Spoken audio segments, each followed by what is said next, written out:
Bismillahirrahmanirrahim. Assalamualaikum warahmatullahi wabarakatuh. Halo semuanya, kami datang dari kelompok 4. Halo teman-teman, perkenalkan nama saya Rama Ramadhani Aziza dengan NIM 12421200039. Halo teman-teman, saya Ulul Luma dengan NIM 12421200058. Halo semuanya, perkenalkan nama saya Mauja dengan NIM 12421200038. Halo teman-teman, perkenalkan nama aku Seri Suci Febrianti dengan NIM 12421200043. Nama saya Nasrul Fatah dengan NIM 12421200017. Selamat menyaksikan.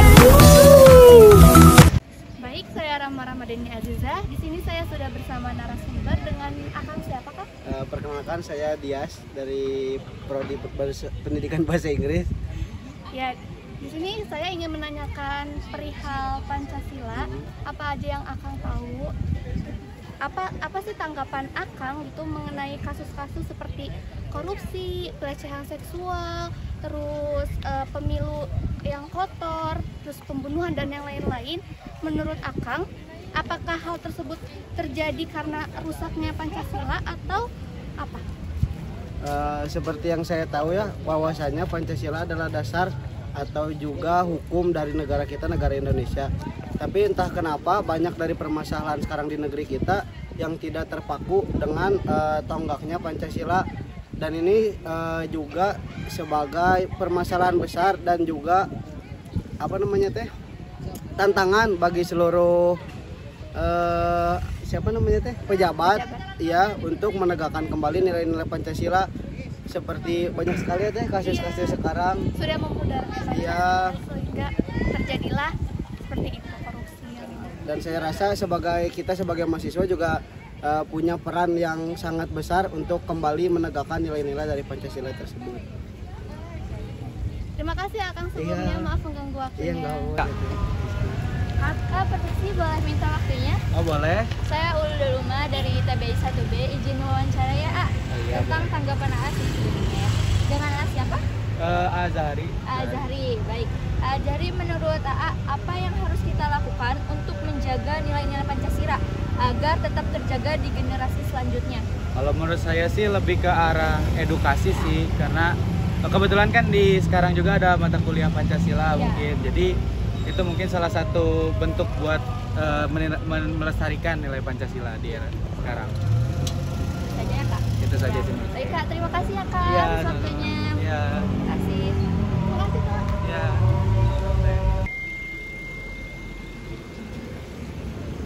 Bang, mau minta waktunya sebentar. Boleh. Sebelumnya selamat sore ya. Mau tanya tanggapan Akang, apa tanggapan Bang mengenai kasus-kasus seperti korupsi, pelecehan seksual, pemilu yang kotor, pembunuhan dan lain-lain ya?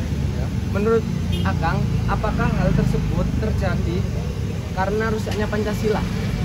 Ya, yang pertama menurutku aku dari golongan kaum muda itu, yang pertama yang harus dicegah dari tindakan-tindakan kayak korupsi, pelecehan itu yang paling awal itu dari pihak orang tua, pihak sekolah, itu yang dari pendidikan dasar, khususnya itu dari tingkat SD, TK, SMP itu harus diajarkan apa pentingnya arti Pancasila itu.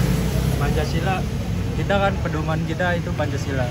Apa makna-makna yang ada di dalam Pancasila itu, kayak tentang keadilan, tentang anti korupsi, semuanya harus diajarkan dan dibina dari sejak ini. Jadi peran Pancasila itu sangat berpengaruh banget Ya. ya. Terus lalu menurut Akang, apa yang harus kita lakukan untuk menjaga nilai-nilai Pancasila agar tetap terjaga di generasi selanjutnya? Kalau menurutku, kalau tentang asas-asas Pancasila, yang pertama kita harus menanamkan sikap Pancasila di dalam anak-anak kita atau generasi-generasi selanjutnya. dengan mengajarkan sikap-sikap seperti kedisiplinan, kejujuran, supaya tidak ada lagi terjadi kayak kasus-kasus yang tadi, korupsi, pelecehan seksual ataupun yang lain-lain. Yang terakhir ya kan, apa pandangan Akang mengenai pakaian tradisional seperti batik, kebaya yang sudah mulai dimodifikasi bahkan sudah tergantikan oleh produk luar negeri? Kalau menurut saya, kalau ini juga sikap yang kurang patut ya. Kita dikenal dengan negara yang mempunyai tradisi yang kuat atau tradisi yang bermacam-macam, banyak tradisi, termasuknya batik. Tapi batik itu sekarang itu udah jarang digunakan, terganti dengan model-model seperti K-pop yang tidak sesuai dengan norma-norma Indonesia, apalagi norma-norma negara timur gitu, dengan kesopanannya. Seharusnya itu dari pihak pemerintah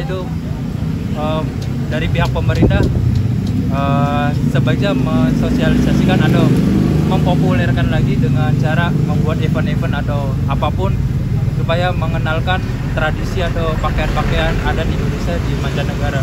Misal kita contoh aja dari batik, kita bisa membuat pakaian batik ini dengan model yang agak kekinian gitu, dengan mengadakan fashion show misal kita bisa mengirim desainer kita ke Paris Van Java, ke Paris dengan mengikuti event-event nasional gitu, atau internasional untuk mengenalkan budaya kita ke mancanegara supaya budaya kita lebih terkenal lagi. Jangan kita hanya mengikuti tren-tren luar, seharusnya kita juga harus mempopulerkan ada pakaian-pakaian dari negara kita ke luar negeri. Sebaiknya gitu. Ya, terima kasih Kang untuk waktunya.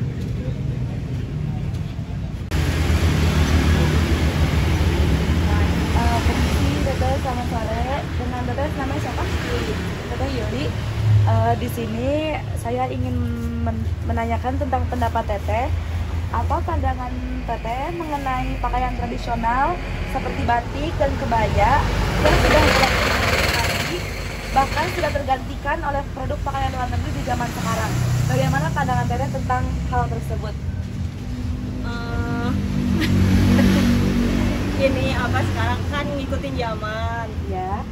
Jadi kalau misalkan kalau kata anak zaman sekarang mah mungkin jadul ya. Jadi Kalau untuk batik dan kebaya, kalau untuk anak sekarang makanya banyak dimodifikasi ya. Terus kira-kira apa nih Teh solusinya? Kalau enggak apa gitu kebijakan pemerintah? kayaknya mah pemerintahnya teh kurang tegas. Jadi dimodifnya teh harus harus sesuai ngikutin zaman juga, jadi biar anak-anak zaman sekarang teh nggak bosan masih ada tradisionalnya gitu. Ya, ada lagi yang mau ditambahin? Udah itu aja. Kemudian, setelah melihat banyak tanggapan dari beberapa mahasiswa dan masyarakat, kita bisa melihat banyak sekali pandangan yang berbeda dari setiap individunya. Mulai dari kasus seperti korupsi, pelecehan seksual, pemilu yang kotor, pembunuhan. Apakah hal tersebut terjadi karena rusaknya Pancasila? Mahasiswa beranggapan hal tersebut diakibatkan oleh ketidakadilan di dunia pemerintahan sangatlah menjadi faktor utama. Sekarang banyak sekali pejabat-pejabat yang menduduki kursi tersebut dengan cara yang sangat mudah, dengan istilah titipan. Mungkin edukasi yang diterapkan dari sekolahnya itu tidak terlalu menyerap. Marilah kita mulai untuk mencintai produk Indonesia. Marilah kita mulai menggunakan batik sebagai pakaian sehari-hari. Mungkin perkembangan zaman menjadi hambatan, namun kecintaan kita terhadap budaya Indonesia tidak boleh luntur sedikit pun. Marilah kita mulai kembangkan kembali nilai-nilai Pancasila, memberdayakan kembali pakaian-pakaian tradisional yang mulai punah, karena masyarakat maupun mahasiswa sangatlah peduli dengan budaya Indonesia. Maka dari itu, kita